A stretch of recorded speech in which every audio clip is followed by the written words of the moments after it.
Hola, hermanas queridas, ¿cómo están el día, la tarde, la noche de hoy? Este video lo tienen que ver a la noche. Yo lo grabaría a la noche, pero no tengo una luz buena que me alumbre la noche, así que lo tengo que grabar de día, un poco rompiendo toda la estética de lo que habla en este video, pero bueno, sépanme entender. El video de hoy fue totalmente un impulso. Yo tengo que grabar el 24 horas, pero no tengo 24 horas libres hace como 2 semanas. No tengo un rato libre para grabar el 24 horas, que o sea, un día libre en realidad.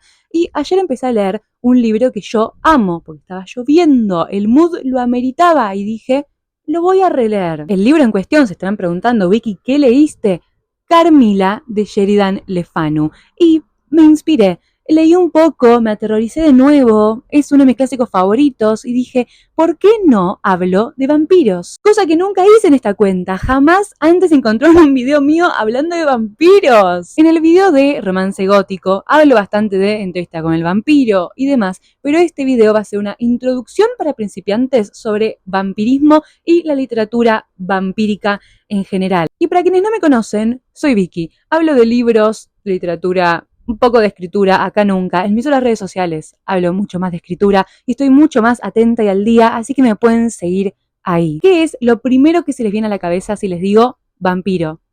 ¿Qué es lo primero que se les viene?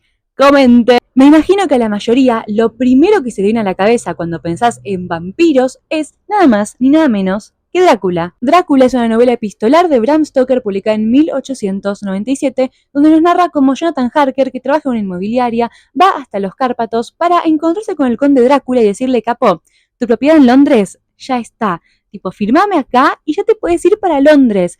¿Qué pasa? Jonathan después de eso se quiere ir y el conde Drácula le dice, ¿y si te quedas? Uy, miren cómo hablé de Drácula y se oscureció todo. Gracias, Madre Naturaleza, estás yendo al tono del video. Y es una novela epistolar porque está escrita a base de cartas, de diarios y de diarios, pero, o sea, no de diarios de periódicos, sino diarios de los personajes. O sea, no es una narración tal cual, es una lectura un poco pesada, es un poco largo, pero la verdad a mí me gustó mucho y yo dije, wow, qué bueno Drácula, pero ¿y si les digo que esto no es lo primero de vampiros que surgió en la literatura? Y ustedes me van a decir, Vicky, obvio, sí, ya sé, ¿cómo va a ser Drácula lo primero si literalmente me dijiste que fue publicado en 1897? O sea, obvio que no, porque una inspiración de Bram Stoker para escribir Drácula es la mismísima Carmila. Carmila de Joseph Sheridan Le Fanu fue publicado 25 años antes de Drácula, o sea, en 1872. ¿Y qué nos narra Carmila? Nos narra la vida de Laura, una piba que vive en Styria, que es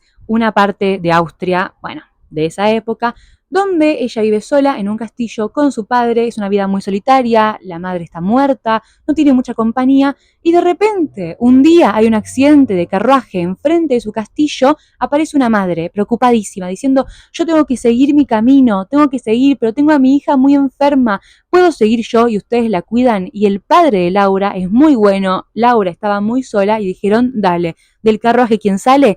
Carmila. ¿Qué quiere hacer Carmila? Meterse en el castillo, hacerse amiga de Laura y después devorarla. Pero antes de seguir con Carmila, quiero ir a la raíz del vampirismo. ¿Cómo surgió la figura del vampiro? ¿Qué fue lo que la inspiró? Y acá tal vez muchos de ustedes también lo saben, porque también es muy conocido Vlad Tepes. Vlad Tepes era un príncipe rumano de mediados del siglo XV y ¿por qué es muy conocido Vlad Tepes? Por ser el empalador. Así lo llamaban. Ese era su apodo. Él llegaba a la juntada y decían, vino el empalador. Porque así era como mataba a sus víctimas, empalándolas.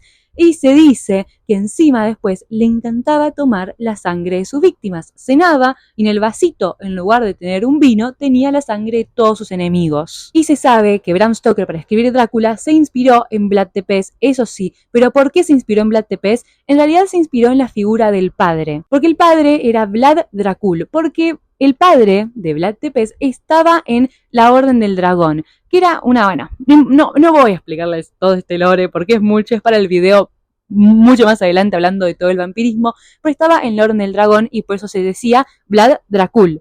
Entonces, por el Dracul, literalmente el hijo heredó ese Dracul también, aunque se lo conoce como Vlad Tepes, y con eso Bram Stoker dijo Dracul, le falta algo, como que le falta una Draculé, Draculí, Dracoló, Draculú, Drácula, Drácula. La figura de Vlad Tepes inspiró todo, pero yo quiero traer otra figura que le dio mucho al vampirismo y de la que se habla muy poco y de la que yo estoy obsesionada, que es Elizabeth Báthory. Llegó 100 años después de Vlad Tepes, porque llegó en el siglo XVI, y ella es conocida como la Condesa Sangrienta. Era una condesa de Hungría que se dice y fue acusada y terminó presa, encerrada dentro de su castillo, porque secuestraba adolescentes, mujeres, jóvenes, las torturaba y después les drenaba la sangre para bañarse en ella, porque pensaba que la sangre le daba juventud, salud, belleza. Estaba loquísima. Creo que es fundamental también para la figura del vampirismo bañarse en la sangre. Es lo mismo que Vlad Tepes tomando la sangre, solamente que Elizabeth decía, no, yo me baño en la sangre. Y aparte, ella inspiró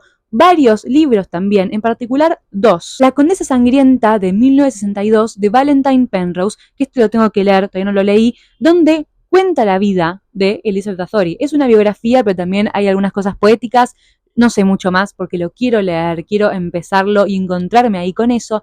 Y 4 años después, en 1966, Alejandra Pizarnik, te amo, Alejandra Pizarnik, te amo, escribió un libro con el mismo nombre, La Condesa Sangrienta, basándose en el de Valentine Penrose, con relatos cortos que son medio cuentos, medio ensayos. Son más cuentos que ensayos, pero siempre retoma como la postura de te estoy contando lo que pasó, donde te narra de manera muy acotada las diferentes torturas que Elizabeth Báthory le hacía a todas las chicas. Es muy sanguinario, es muy crudo. Hay una versión muy nueva donde tiene imágenes, o sea, tiene ilustraciones de las torturas y de todo, que son torturas reales. O sea, no es que Alejandra Pizarnik se las inventó, pero simplemente eso se basó todo su libro con los cuentos. Eso tuve que leer para la facultad. Agradezco haberlo leído porque me metí en la vida de Elizabeth Báthory y dije cómo se nombra tan poco a esta eminencia del vampirismo. Así que para mí las dos figuras que inspiraron el vampirismo son tanto Vlad Tepes como Elizabeth Báthory. Porque a mí no me pueden hacer creer que Elizabeth Báthory no hizo nada por el vampirismo cuando literalmente hizo todo lo que les acabo de contar. Yo no puedo creer que la gente, los escritores, no conocían esto a la hora de escribir sobre el vampirismo. Lo dudo mucho. Porque ahora sí voy a empezar con la literatura en sí. Y ustedes dirán, bueno, Vicky, acá vendrá Carmila y después vendrá Drácula. No, todavía no llegamos a Carmila. Porque Carmila se dice que puede ser una novela homenaje a Christabel de Samuel Taylor Coleridge. O simplemente Sheridan Le Fanu se basó en Christabel. Pero, ¿qué es Christabel? Christabel es un poema de Coleridge publicado en 1816, donde, igual que Carmila, tiene muchas similitudes, pero acá en Carmila es la vampira. Acá Christabel no. Christabel es una chica que vive en un castillo con su papá. La madre murió. Cuando ella nació, la madre murió. Y Christabel va a rezar al bosque y se encuentra con una figura femenina que le dice, me venían persiguiendo, no sé a dónde ir. Y Christabel le dice, mi papá es muy bueno, ¿querés venir conmigo a mi castillo? Y la figura es una mujer llamada Geraldine, que Geraldine le dice, sí, dale, vamos. Geraldine y Christabel van al castillo, duermen juntas y se genera una escena muy similar a la que después se va a generar en Carmila de Sheridan Le Fanu, donde las dos están durmiendo juntas. Christabel tiene una pesadilla, un poco subida de tono, un poco raro, y ¡pum!, está Geraldine al lado. Geraldine tiene toda el aura vampírica a su alrededor, porque es muy bella, es una bestia, tiene ciertas características de serpiente. Pero ¿qué pasa en este caso, en el caso de Christabel? Geraldine va por el padre de Christabel, el Sir Leonil. Sir Leonil es muy bueno y cuando ve a Geraldine medio que se enamora y aparte la reconoce como una posible hija de un amigo suyo. Así que dice, te voy a ayudar y tal vez puede pasar algo entre nosotros, Geraldine. Y claro, Christabel está recaliente porque el padre la desprecia y la desplaza y aparte ahora Geraldine ya no le da bola y Christabel siente que hay algo que está mal y ahí termina el poema, porque ¿qué le pasó al repelotudo de Coleridge? Como verán, lo que les conté es una historia, pero no es una novela, no es un cuento, es un poema. Es un poema donde básicamente Coleridge cuenta toda esa historia y es muy lindo y tiene 2 partes. Encima está dividido en partes, tiene conclusión de la primera parte, conclusión de la segunda, pero hay un problema. La primera parte del poema la escribió en 1797 y la segunda en el 1800 y ahí se trabó. Le agarró un bloqueo escritor y no sabía cómo terminar el poema. Tenía muchas versiones, no sabía qué hacer con eso y encima después le agarró una adicción al opio, así que quedó ahí. Porque aparte la escritura de este poema surgió porque estaba escribiendo un libro de poemas en conjunto con William Wordsworth. Y ustedes dirán, Vicky, ¿por qué decís esto? ¿Quién es William Wordsworth? Y ustedes dirán, no sé quién es William Wordsworth, o tal vez sí, pero si no lo conocen, yo les prometo que sí lo conocen, porque William Wordsworth es el escritor de la balada Lucy Gray. Lucy Gray, el nombre que inspiró a Susan Collins cuando escribió el personaje de Lucy Gray en los Juegos del Hambre. Muchos amigos de Coleridge dicen cómo el poema supuestamente terminaba, según lo que les dijo Coleridge, terminaba así, pero yo eso no lo voy a decir, no me voy a basar en eso porque no me importa si Coleridge no terminó el poema, no lo terminó, quedó incompleto. Pero en esto se basó Sherian Le Fanu para escribir ahora sí Carmila. Carmila, que como ya les conté la trama, es muy parecido a Christabel, pero el cambio es que Carmila en realidad, su objetivo es Laura, no el padre de Laura. Está mucho tiempo con ella y también le pasa que se cae de día, no come, se duerme, aparece y florece de noche y Laura empieza a tener pesadillas con Carmila. Hay claramente una tensión y un deseo de parte de Carmila hacia Laura y también de Laura hacia Carmila y en la actualidad se toma la novela como una novela lesbiana, una novela del deseo de dos mujeres que, bueno, hay un deseo de sangre, pero hay un deseo de algo más. Pero claramente, chicas, Joseph Sheridan Le Fanu, ahora bailando en el infierno, no tenía pensado nada de esto, porque la novela, en 1872, fue escrita en clave homofóbica, en clave, no dejes que una mujer extranjera, extraña, entre a nuestro dominio, porque si no, puede trastornar y demonizar a tu querida hija, tal vez a tu querida esposa, y las va a consumir en el deseo y las va a llevar por el lado incorrecto, o sea, amar a otra mujer. Porque durante esa época y en toda la literatura monstruosa, el monstruo siempre identificó a la otredad, al otro que está apartado y marginalizado de la sociedad, que no puede entrar. Lo mismo con Frankenstein de Mary Shelley, publicado en 1818, donde Frankenstein creó a la criatura y la criatura nunca se puede incluir en la sociedad porque Frankenstein apenas la crea y apenas la criatura tiene vida, la abandona y la deja por su fealdad y por no entender lo que había hecho y no poder comprender cómo ahora iba a poder lidiar con la criatura. La criatura tuvo que educarse por sí sola y nunca se pudo incluir al mundo. También pasa lo mismo con Drácula. El conde Drácula es la figura del extranjero que va a llegar a Londres, va a robarte tus tierras, porque tiene una propiedad en Londres, y te va a robar a tus mujeres. O sea, siempre el monstruo es el otro, el marginalizado, el que no se quiere, del que se debe huir y al que se debe siempre apartar, dejar de lado y hasta destruir. Y hace un tiempo hubo una polémica con Carmila, porque a mí me da mucha risa, porque no hay polémica con Drácula, no hay polémica con Frankenstein, no hay problema con Nosferatu, hay problema y polémica con Carmila, porque cómo van a romantizar Carmila si en realidad fue escrito con homofobia y no sé qué. Literalmente Carmila, al igual que todos estos clásicos, ahora están resignificados. En la actualidad, cuando alguien te dice que le gusta Carmila o que lee Carmila o qué sé yo, no le está leyendo, ay, soy una homofóbica, me encanta Carmila, lo está leyendo en el sentido, amo Carmila, porque ahora el deseo femenino que se ve en la novela ya no está marginalizado. Ahora, esa sociedad marginalizada en esa época lo toma como un estandarte. Y aunque me desvío un poco del tema de vampiros, no quería pasarlo por alto, porque es muy gracioso como Nosferatu, que tiene algo horrible Nosferatu, o sea, me estoy refiriendo a las dos películas, pero más que nada a la de 2024, porque es la que seguramente vio más gente. El Condorlock es terrible lo que hace, y están todas, ay, te amo Condorlock, y no pasa nada, ay, te amo Carmila, sos una homofóbica. Me parece una diferencia muy grande en la vara, cuando básicamente los dos son monstruos y está dispuesto que hagan cosas monstruosas y terribles, porque esa es la idea de crear estas figuras, porque esa es la idea de crearlas. Son monstruos, tienen que ser apartados, obvio, anteriormente marginalizados, ahora tomados como si fuera el himno nacional. Pero hablando de Nosferatu, habiendo terminado con Carmila, ya les dije, 25 años después salió Drácula, ya les conté un poco de Drácula, pero quiero hablar de Nosferatu porque lo de Nosferatu me parece tan gracioso, lo tienen que saber sí o sí. Drácula fue publicado en 1897 y querían hacer una película de Drácula en el siglo XX. En 1922 salió una película. Dijeron, no, Drácula no se puede hacer porque Bram Stoker no daba los derechos, no se puede hacer porque si no iban a la corte y les bajaban la película. Así que, ¿qué decidieron hacer? Nosferatu. La película de Nosferatu de 1922 yo no la vi, pero yo vi la de 2024, que es un remake. Así que, viendo la película de 2024 de Nosferatu, yo les puedo decir que Nosferatu es igual que Drácula. Porque el tema es que al no poder hacer Drácula, tomaron la misma trama, hicieron algunos cambios, muy buenos cambios, la verdad, cambiaron los nombres y siguieron para adelante. Pero toda la trama más superficial es casi la misma. Es un tipo que va a un castillo a decirle al Cóndor Lock, en este caso, mirá, tu propiedad en Londres ya está, capo, andá. Y el Cóndor Lock le dice, ay, ¿me bancás unos días? ¿Quieres quedarte acá? El tipo no se quiere quedar una mierda, pero no le queda otra que quedarse. Y en Londres tenés a la mujer del tipo que dice, ¿por qué mi hombre no vuelve? Es muy parecida a Drácula, es muy gracioso, pero la diferencia está en la figura de Ellen y Mina y en la figura del conde Drácula y el conde Orlok. En Drácula las mujeres principales son Mina y Lucy. Mina y Lucy son mejores amigas y Mina es la prometida de Jonathan Harker,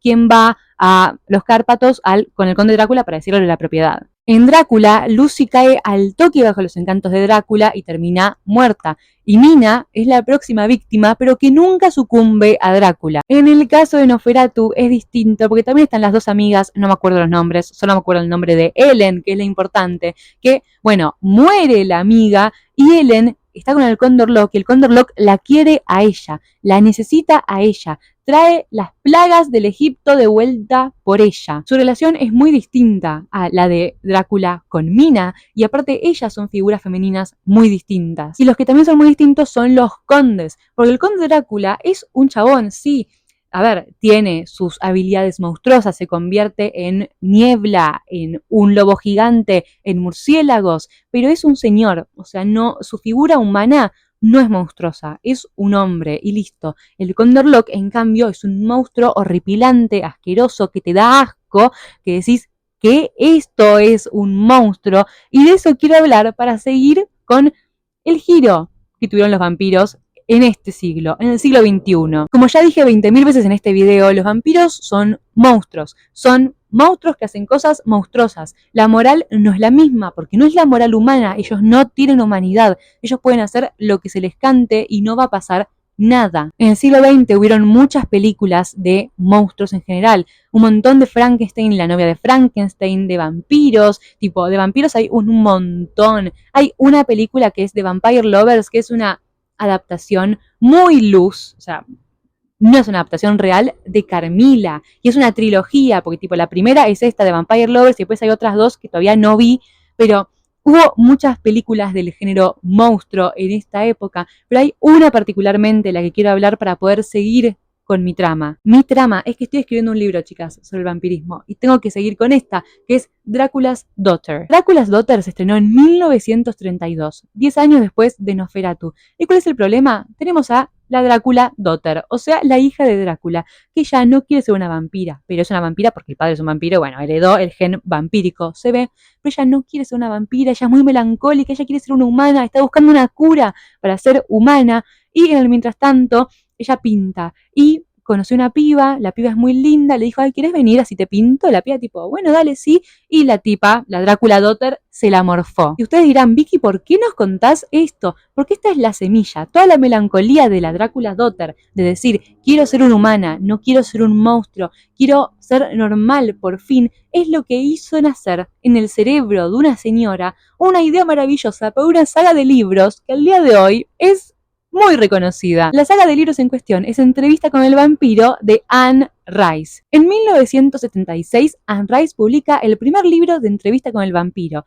de la saga de las crónicas vampíricas, que son 13 libros. En la actualidad leí solamente 2.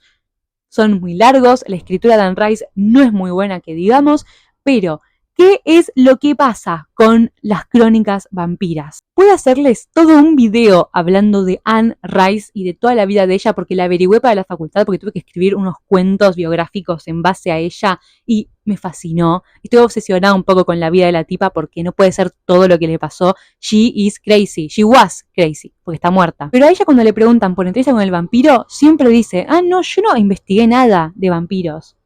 No investigué nada, no leí nada, nada. Mi única inspiración fue la película Drácula's Daughter. Y en la melancolía que yo ya dije de Drácula's Daughter está la melancolía del protagonista Entrevista con el vampiro, Louis de Pointe-du-Lac. Que la trama de estos libros es sobre Louis de Pointe-du-Lac que le cuenta a un chico que es un entrevistador la historia de su vida y de cómo se convirtió en un vampiro. Louis vivía en Nueva Orleans, no voy a contar mucho de Entrevista con el vampiro porque si no, no voy a parar más. Pero lo central es que él vivía en Nueva Orleans, era iba a decir líder, pero no es el líder, él tenía un campo donde él, tipo, se cosechaban cosas. ¿Y quiénes cosechaban cosas? Los esclavos. There you go, Louis. Yes, Louis, buenísimo, Louis. Sos un hijo de puta, Louis. Y ahí recibe la dicotomía del personaje de Louis. Chicas, yo no puedo hablar de Entrevista con el vampiro. Esto no es sobre Entrevista con el vampiro, es sobre los vampiros en general. Pero el punto es, un día él se pelea con alguien en un bar porque, ay, no, es un pelotudo, Louis, Dios, qué pesado. En el libro. Y en el libro, no en la película, no en la serie, en el libro. Y un chabón casi lo mata, aparece un chabón, otro chabón, llamado Lestat de Lioncourt. Y Lestat le dice a Louis, te estás muriendo, ¿querrías seguir viviendo? Y Louis le dice, sí, obvio, metele. Y Lestat lo convierte en un vampiro y así empieza una relación entre ellos muy tóxica y muy tremenda de dependencia mutua porque no pueden vivir sin el otro porque Louis no sabe nada sobre el vampirismo y Lestat necesita la compañía de Louis para poder vivir. Después surge Claudia la vampira que se une a la familia de una manera muy poco convencional y demás. El tema con estos libros es que volvió la figura del vampiro refinado, el vampiro de alta sociedad que tiene modales, que mata humanos, toma la sangre de mortales y demás, pero es muy refinado al hacerlo. No tiene un código moral en sí, pero hay unas reglas de sociedad que tiene que seguir, porque los vampiros en estos libros tienen cierto código. No pueden convertir en vampiros a menores de edad, tienen que convertir siempre a gente linda, porque si no son lindos, no pueden ser convertidos en vampiros. Se generó una figura del vampiro que hizo que el vampiro volviera a tomar relevancia. Y pocos años después, en 1979, salió una nueva película, ahora sí, de Drácula. Pero en este caso, no solo es la trama de Drácula, sino que también reafirma la trama de Nosferatu. Es canon Nosferatu en esta película. Hasta acá, los vampiros eran una cosa y estaba todo bien. Y acá se fue todo después de esto, se fue todo un poco a la mierda. Porque en 1991 se publicó, esto chicas, no se lo esperan, no se esperan lo que se publicó en esta fecha. Se publicó el primer libro de la saga de The Vampire Diaries. No leí los libros, vi un poco de la serie, pero ¿por qué digo esto y me parece relevante? Acá en la década del 90 salieron muchos libros y muchas películas de vampiros, pero acá es la primera semilla, de nuevo, otra semilla, cuántos árboles plantados, de el vampiro adolescente, del vampiro para los jóvenes adultos o para los jóvenes adolescentes, pero para la gente chica que se puede ver reflejada en la figura del vampiro porque el vampiro va a la escuela, porque el vampiro hace cosas de pibe, el vampiro ya no es una cuestión de un hombre de sociedad que tiene que mantener un estatus, tiene que mantener, ser refinado y tener cierto código, no código moral, sino un código de honor de hombre de sociedad. No, el vampiro ya no es majestuoso, ya no es refinado, ahora es un pibito que va a cursar geografía. Pero todo no estaba perdido todavía porque en 1992 salió Drácula de Bram Stoker, que es la película más conocida de Drácula, que sí vi, que sí me gustó, que tiene un giro un poco particular porque hacen que Mina sea la reencarnación de una princesa que estuvo con Drácula en una vida pasada, que a mí me parece un giro muy bueno. Me gustó mucho la película, me pareció muy entretenida, porque sí, hacen Drácula, pero hacen Drácula con una cosita más, me pareció muy buena, muy divertida, y después, en 1994, sale la película de Entrevista con el vampiro, o sea, hubo un freno a lo que quiso iniciarse con The Vampire Diaries, de el chabón que va a cursar geografía y justo es un vampiro. Pero, aunque acá se veía que el vampiro podía seguir siendo lo que fue en el pasado, no pudo seguir, porque acá salió una eminencia de el drama vampírico que es Buffy the Vampire Slayer. Generation there is a chosen one. She alone will stand against the vampires, the demons and the forces of darkness. She is the Slayer. La serie salió en 1997, chicas, yo la empecé a ver y me aburrí un poco. Lamento decirlo, la quiero seguir viendo porque amo a la actriz y me gusta mucho que Buffy o Buffy, no sé cómo se pronuncia, sea una cazavampiros, pero bueno, acá, yo la vi chicas, yo sé cosas, el vampiro es de nuevo un monstruo que se tiene que matar. Acá los vampiros no tienen nada, no tienen poder porque la protagonista es una humana, o sea, que también va a la escuela a cursar geografía y matemática, pero el vampiro ya no forma parte de la trama hasta más adelante, que yo sé que hay un vampiro hot que después aparece y hay un ship con Buffy, pero bueno, el punto es que ya no es la figura del vampiro wow, el vampiro, sino que ahora el vampiro es el enemigo que se tiene que matar y ya no es el protagonista. Pero llegamos al siglo XXI y la figura del vampiro pierde el respeto por completo y se convierte en otra cosa que a mí no me gusta. O sea, sí me gusta en realidad, pero me da mucha bronca la pelotudez del vampiro en el siglo XXI, que es Crepúsculo. El primer libro de Crepúsculo se publicó en 2005 y acá tenemos el romance de Edward y Bella, muy conocido, pero me quiero centrar más que nada en Edward y en los Cullen. Her name is Bella. Porque son unos vampiros políticamente correctos, son buenos, los pibes van a la escuela, Carlisle es un doctor y todos tienen los ojos dorados porque en realidad ellos no toman sangre humana porque son re buenos, ellos toman sangre animal. Y acá volvemos con el vampiro que va a la escuela y eso, que ya no es un monstruo. Los vampiros monstruosos en Crepúsculo son de nuevo los villanos. No son los héroes, no son los protagonistas, no son los héroes, no queremos ver a los Volturi tienen que morir, los Volturi tienen que irse a Italia y romper las bolas ahí y dejarnos a nosotros en paz comiendo animales. Y también el vampiro pasó de ser un chabón totalmente melancólico, medio pelotudo, a ser literalmente un superhéroe, porque ahora los vampiros ya lo tenían antes, pero ahora está como muy acrecentado como los superpoderes de los vampiros, porque en Crepúsculo cada vampiro tal vez tiene un poder particular. Tenés a Alice que ve el futuro, a Jasper que puede manejar las emociones, a Edward que te lee el pensamiento, o sea, ya el vampiro se volvió en otra cosa muy distinta y el vampiro es hot, el vampiro yo quiero estar con un vampiro, cuando antes vos no querés estar con un vampiro, porque si vos estabas con un vampiro ibas a terminar en un mausoleo. Y esto se acrecentó después con las películas de Crepúsculo, con los libros de Vampire Academy, después la película de Vampire Academy y después la serie de The Vampire Diaries. Igual quiero aclarar, chicas, que yo amo Crepúsculo. Me parece muy divertido Crepúsculo. Lo veo y me cago de risa, me divierto. Me leí el primer libro hace un montón de años. Me leí el segundo por la mitad porque yo cuando ya dejó de aparecer Edward me la bajó, porque no me gustaba Jacob, chicas, a mí. Bella! Where the hell have you been, loca? Era como que yo leía de Jacob y decía, ay, basta, flaco pesado, sos un pesado, Jacob, andate. Pero, quiero decir, no es que estoy diciendo esta época de vampiros es mala y otra es buena, simplemente que a mí particularmente, ahora en la actualidad, me gusta mucho más ver a los vampiros como monstruos que por suerte volvieron a nosotras. Porque como caído del cielo en 2022 salió la serie de Entrevista con el vampiro.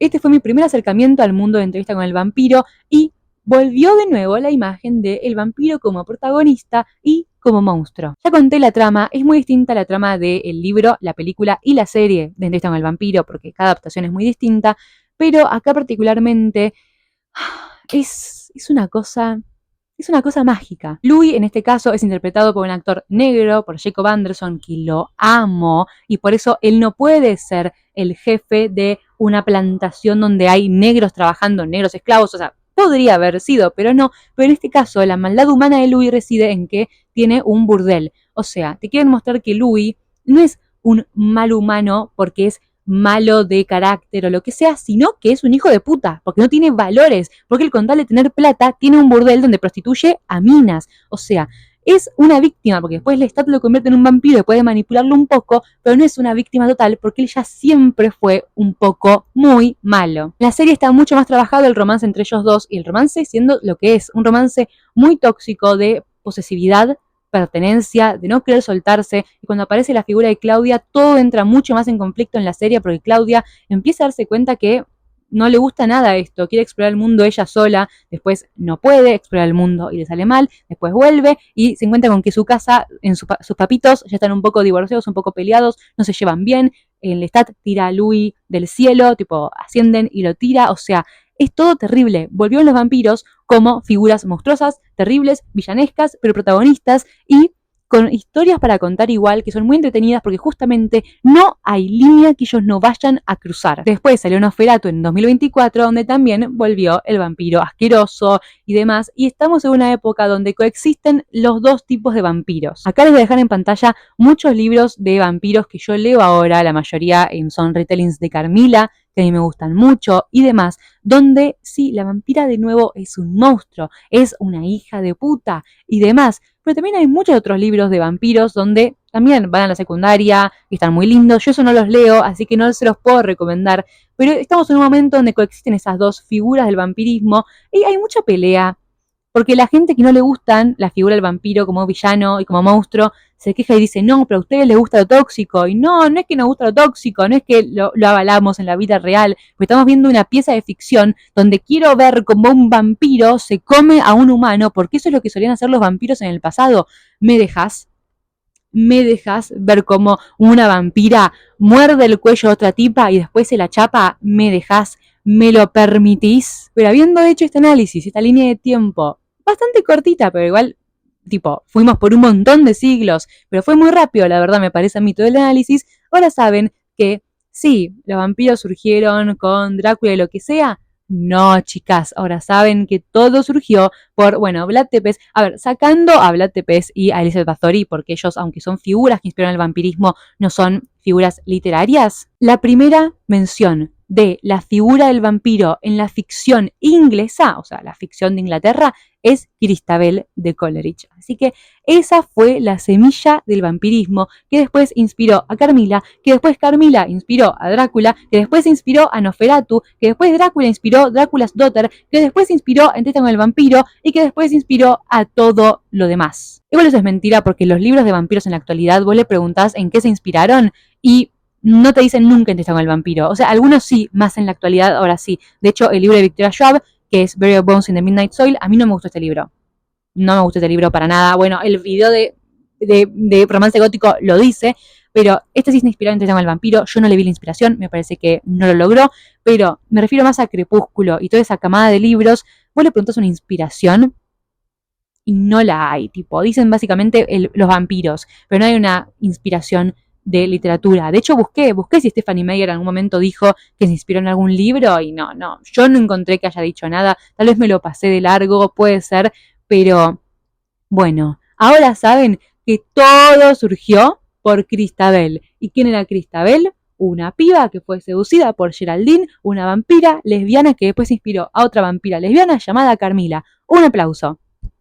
Amo que este video fue totalmente improvisado. Yo no tenía planeado hacerlo, pero haber empezado a releer Carmilla me movió el cerebro. Me hizo un cortocircuito en el cerebro y dije, tengo que hablar de vampiros sí o sí, ya. Así que bueno, chicas, acá tienen Vampirismo para principiantes, que con un montón de recomendaciones de películas, todas las que dije, de libros, los que les dejé antes, y bueno, y pueden averiguar más tanto de la vida de Vlad Tepes como de Elizabeth Bathory. Yo a Elizabeth Bathory me fascina, la amo, me parece una loca linda, que me vuelve loca, y espero que les haya gustado. Si quieren que hable más de los libros que les recomendé de vampiras, tipo todos estos, díganme y les hago un video aparte de libros de vampiras sáficas actuales y yo lo hago. Y si quieren un video de entrevista con el vampiro, ay chicas, yo estaría tan contenta si alguien me lo pide. Alguien me lo puede pedir, así lo hago, tipo a conciencia de que alguien me lo pidió y no me siento tan culpable de romperle tanto las bolas con estos dos tipos. Pero bueno, chicas, listo. Eso fue todo por el video de hoy. Si les gustó, denle like,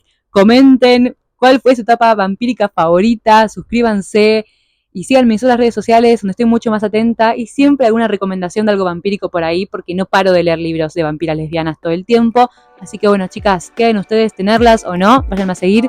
Las quiero. Adiós.